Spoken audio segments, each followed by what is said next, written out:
Insaporiamo le bistecche di pollo con un po' di sale,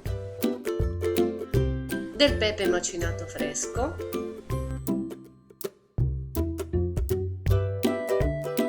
un ciuffetto di rosmarino fresco che andremo a tagliare con le forbici e che distribuiremo bene su tutta la superficie. E a questo punto una bella spruzzata di succo di limone.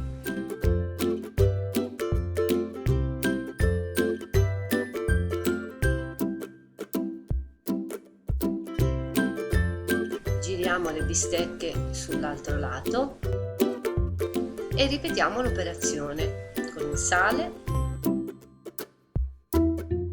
il pepe e anche qui qualche goccio di limone.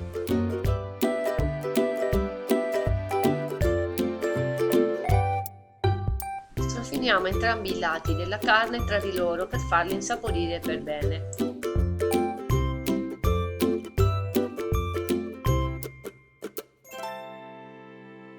Quindi prendiamo il cestello della friggitrice ad aria e disponiamo le due bistecche con il lato della pelle in su.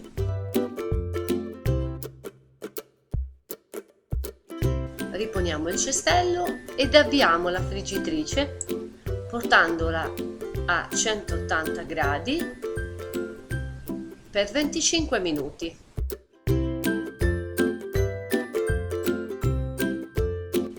A metà cottura, quando il display segna 12 minuti, mettiamo in pausa la friggitrice, estraiamo il cestello e giriamo le bistecche sull'altro lato.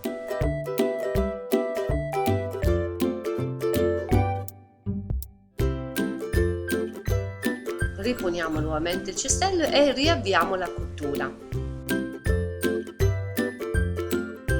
Perfetto, il tempo di cottura è finito.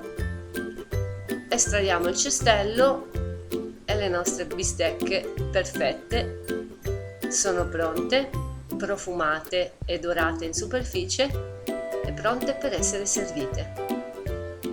Intanto vi faccio vedere cosa rimane nel fondo del cestello. Tutto il grasso contenuto nella carne si è sciolto ed è andato giù. Buon appetito! Se questa friggitrice ad aria vi piace e la volete comprare, trovate il link in descrizione.